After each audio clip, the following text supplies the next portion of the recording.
Ato de lesionar o próprio corpo com objetos cortantes e se escondendo. O que é isso?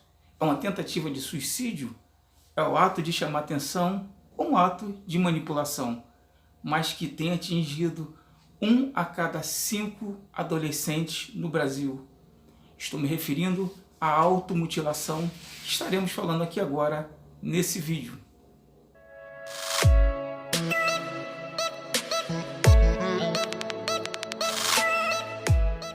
Olá, eu sou Daniel Souza, sou psicólogo clínico com atuação há mais de 10 anos na área da saúde mental, na rede pública e privada.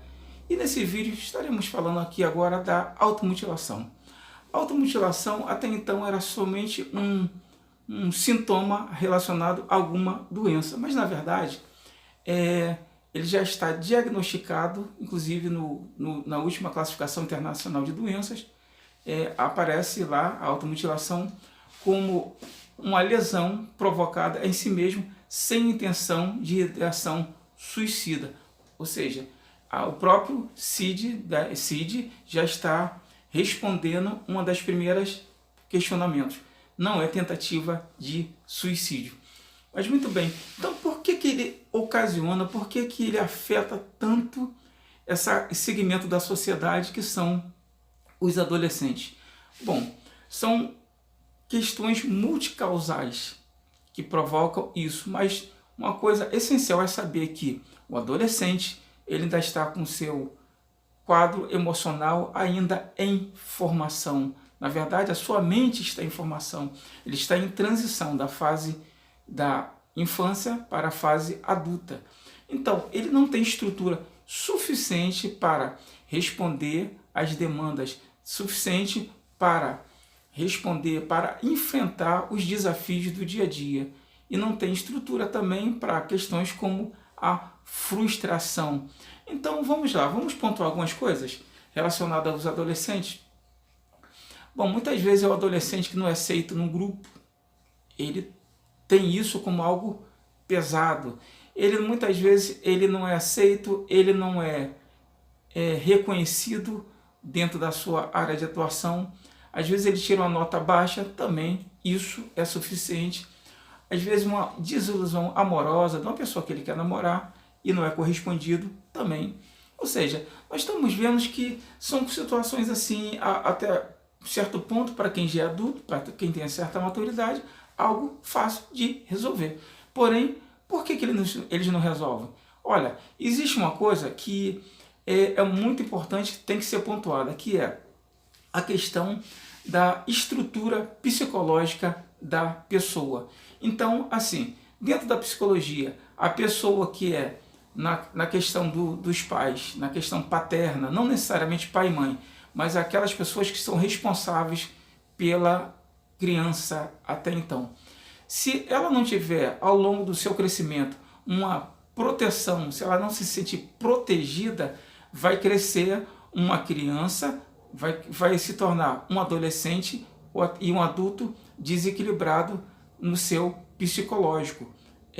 Vai ser uma pessoa insegura, vai ser uma pessoa que vai se sentir sempre desprotegida. Da mesma forma, quando se protege demais, é a mesma coisa. Ou seja, não pode ser dois extremos.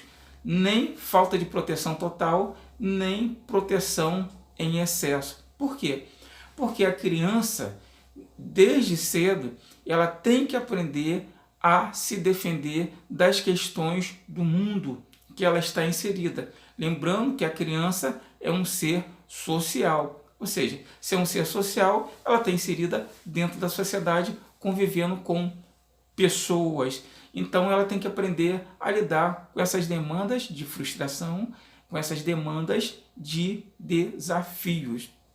E o adolescente, quando chega nessa fase, ele vai, na verdade, ele vai refletir o que foi até então a sua vida até agora. Ou seja, se houve uma desproteção ou se houve um excesso de proteção.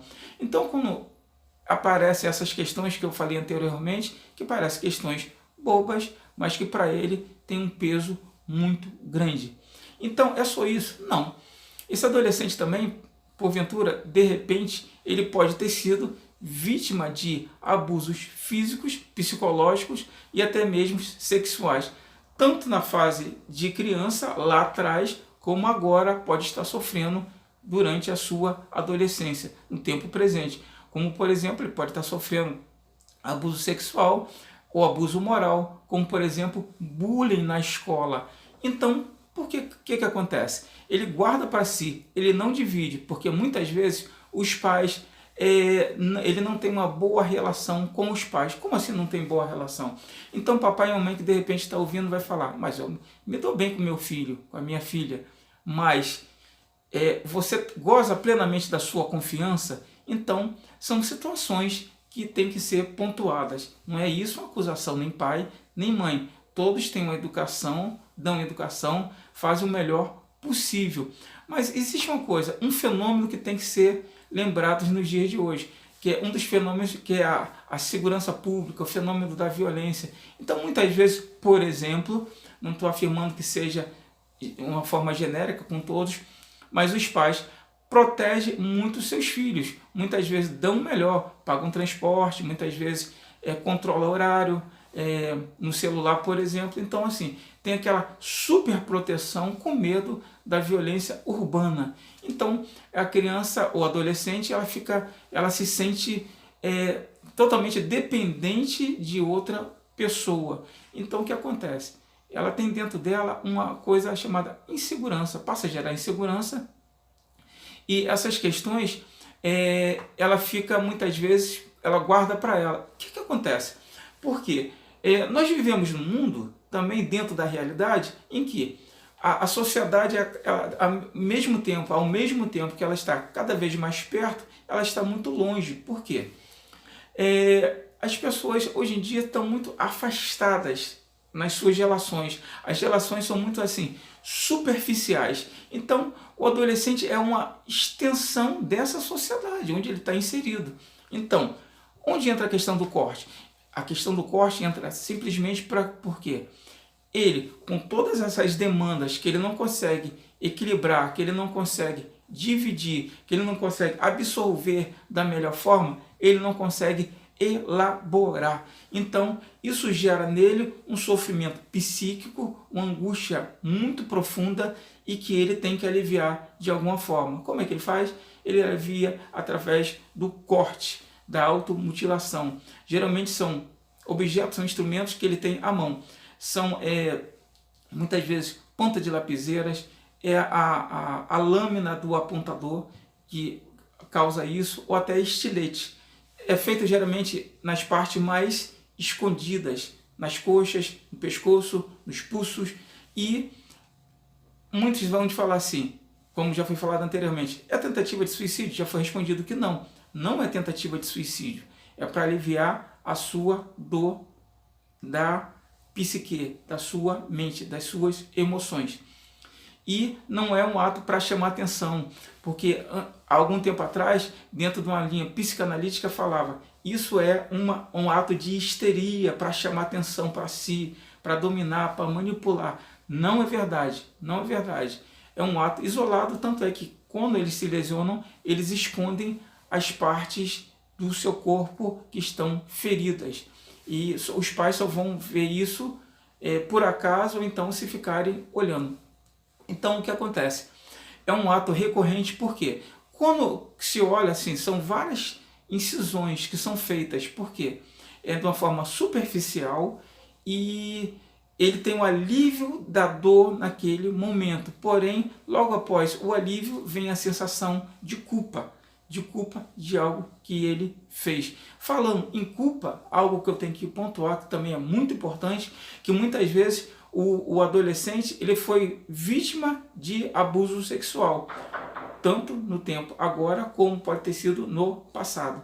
Então o que vem? Vem a sensação da pessoa que é vítima, ele tem a sensação de que ele foi o culpado. Então, para aliviar essa dor, para aliviar essa culpa, ele extravasa nesse momento dessa forma. Ou seja, é uma autopunição nesse quadro que eu acabei de colocar. A pessoa que é vítima de violência sexual, geralmente ela age dessa forma. Então, O que provoca isso? Qual o quadro? O quadro que eu quero dizer é o seguinte: muitas vezes também pode estar associado a automutilação a pessoas que já estão dando indício de transtornos mentais, como, por exemplo, um transtorno de personalidade borderline, que é a instabilidade emocional, ou também um quadro de bipolaridade, mas isso só pode ser afirmado através de consulta psicológica e psiquiátrica, que poderá falar com toda precisão e com toda autoridade. Agora, como o papai e mamãe devem se portar com isso? Olha, vocês devem notar que eu não falei em cutting. Cutting é também o ato de se cortar com objetos de lâminas. Não falei por quê? Porque exatamente, muitos pais e mães devem estar acompanhando, então deixa a linguagem técnica de lado, é a automutilação. Então, como tratar nesses casos? Tratar com acolhimento incondicional, sem cobranças, sem julgamentos, sem afirmar, por exemplo, está me manipulando, isso é coisa de doido, isso é coisa de maluco. Não é desse jeito. É ouvir. Nesse momento, não force ele a falar. Fique ao seu lado, prestando toda a sua solidariedade de pai, de mãe, que é isso que ele precisa nesse momento, porque ele está com dor profunda na sua mente, no seu psicológico. Tudo bem? Então, é assim que se trata, essa é a automutilação. Então, gostou desse vídeo? Então, me segue nas minhas redes sociais, Daniel Souza, psicólogo clínico, e se inscreva no meu canal e dê uma curtida aí, tudo bem? Se tiver mais temas a sugerir, pode colocar aí que nós estaremos atendendo. Até um próximo vídeo, tudo bem?